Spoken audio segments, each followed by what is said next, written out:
தந்தை, மகன், தூய ஆவியானவர் நம்மை நிறைவாக ஆசீர்வதிப்பாராக. அன்பர்களே, ஆண்டவருடைய உயிர்ப்பு பெருவிழா. இயேசு பாடுகள் பட்டார், நம்ம பாடுகள் படுகிறோம். இயேசு மரித்தார், நாமும் மரிப்போம். இயேசு உயிர்த்தார், நிச்சயம் ஒரு நாள் நம்மளும் நம்ம வாழ்க்கையிலே உயிர்ப்போம். ஆண்டவருடைய உயிர்ப்பு பெருவிழா வாழ்த்துக்கள். பிரியமான உறவுகளே, பல மனிதர்கள் வரலாற்றில் பிறந்துள்ளனர். ஆனால் சில மனிதர்கள் வரலாறே பிறந்திருக்கிறது. பிரியமான இறை உறவுகளே, இந்த உலகில் ஒரு சிலவர்கள் தலைவராக விளங்குகிறார்கள். ஆனால் ஒரு சிலரால் உலகமே தலைமையாய் மாறியது, தலைவர்களை உருவாக்கியது. அப்படி இவற்றுக்கெல்லாம் மையமாக விளங்கியதுதான், இவற்றுக்கெல்லாம் முதன்மையாய் விளங்கியதுதான் ஆண்டவருடைய உயிர்ப்பு பெருவிழா.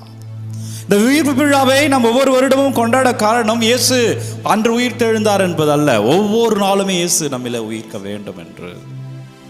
எனவே பிரியமான அன்பு இறை உறவுகளை, இருள் நீங்கும் முன்பே 3 வார்த்தைகளில் பகிர்ந்து கொள்ள ஆசைப்படுகிறேன். நீங்கள் கோயிலுக்கு போயிட்டு ரொம்ப டயர்டாக இருப்பீங்க. என்னுடைய காலையில் ஷார்ட்டாக உங்களுக்கு என்ன சொல்ல வருகிறேன் என்பதை மட்டும் சொல்லிவிட்டு இறுதி ஆசீர்வாதம் தருகிறேன். பிரியமானவர்களை, இருள் நீங்கும் முன்பே, மகதல மரியா கல்லறைக்கு இருள் நீங்கும் முன்பே என்பது எதை குறிக்கிறது என்றால், அக இருளை மட்டுமல்ல, புற இருளை. இன்றைக்கு சரியான புரிதல் இல்லாத இருள். இன்றைக்கு அரசியலில் ஏராளமான குழப்பங்களும் போட்டிகளும் நிறைந்து, யார் சொல்கிறது உண்மை, யார் சொல்கிறது பொய்ன்னு தெரியாமல் இருக்கிற பொழுது ஆண்டவர் ஞானத்தை ஞான வேண்டும்.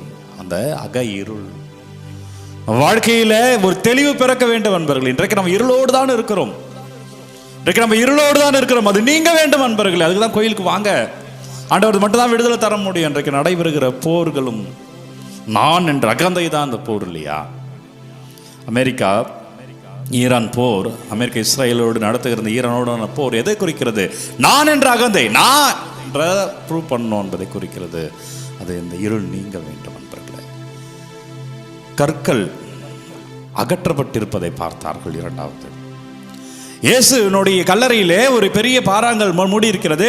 யார் அதனை நமக்காக புரட்டி போடுவோம் என்று தங்களுக்குள் பேசிக் கொண்டிருந்தார்கள். ஆனால் அங்கே போகிறதுக்கு முன்னாடி நடந்தது. நீங்கள் கோயிலுக்கு வர்றதுக்கு முன்னாடியே ஆசீர்வாதம் வந்துடுங்க. இவங்க வரும்போது சொல்லிட்டே வராங்க, ஒரு பெரிய கல் இருக்குமே, அவர் உடலுக்கு நறுமண தைலம் பூச போறாங்க, அந்த உள்ள போறதுக்கு அந்த கல்லை புரட்டி போடணும். யார் புரட்டி போடுவார்கள் பேசிக் கொள்கிறார்கள். ஆனா அங்க போய் பார்க்கறாங்க, அவங்க போறதுக்கு முன்னாடி நடந்திருக்கு. நீங்க ஆலயத்துக்கு போனாலே ஆசீர்வாதம் நடந்துடும். நீங்க ஜெபமலை தாங்கிட்டீங்கனாலே விடுதலை தான். காலைல எதிர்ச்சோடனே பைபிள் படிச்சிட்டீங்கனாலே ஆசீர்வாதம் தான் நண்பர்களே. அப்பதான் உயிர் பெருவிழா. தினம் தினம் அது நடக்கும். பிரியமான இறைவர்களே, இறுதியாக நாங்களே சாட்சிகள். பேதுருவோடு இருந்த சீடர்களும் அவர்கள் சாட்சியாய் மாறினார்கள். அந்த உயிர்ப்பு இடத்தை பார்த்தது மட்டுமல்ல, அவர்களே உயிர்ப்பாய் மாறினார்கள். நண்பர்களே, நம்ம எல்லாம் கிறிஸ்தவா மாறணும். நம்ம சாட்சியமா நிற்கணும்.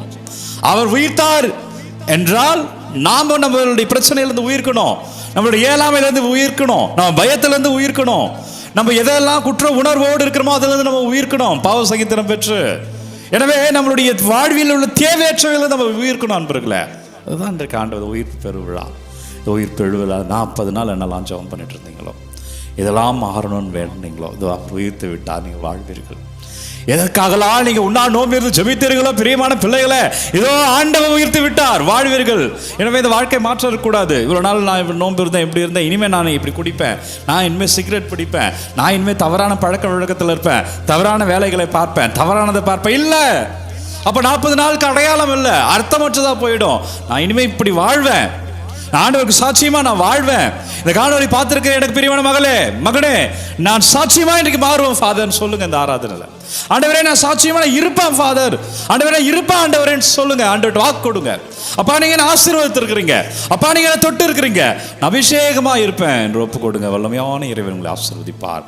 தலை வணங்கி இறைவனுடைய ஆசீர்வாதத்தை பெற்றுக்கொள்வோம். எல்லாம் அல்ல இறைவா நன்றி, ஆசீர்வாதத்துக்கு நன்றி அப்பா.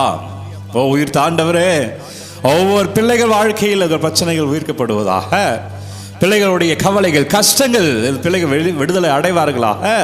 எனவெல்லாம் 40 நாள் ஜெபித்தார்கள். அப்பா, அந்த விடுதலை காணும்படியா ஒப்பு கொடுக்கிறேன்.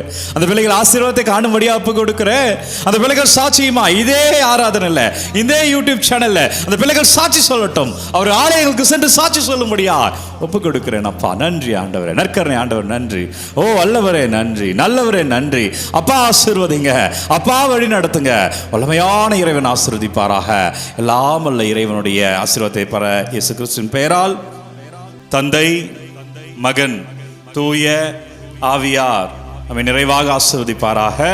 இந்த நாளும் இனிய நாளே.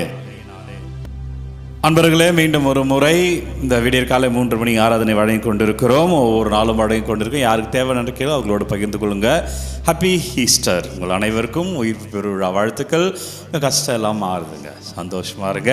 40 நாள் இந்த கறி எடுக்காதவங்க, 40 நாள் இந்த மீன் சாப்பிடாதவங்க, முட்டை சாப்பிடாதவங்களாம் இன்னைக்கு சந்தோஷமாக சாப்பிடுங்க. ஆண்டவர் உங்களை ஆசீர்வதிக்கிறார். எனக்கும் சேர்த்து சாப்பிடுங்க. God bless you.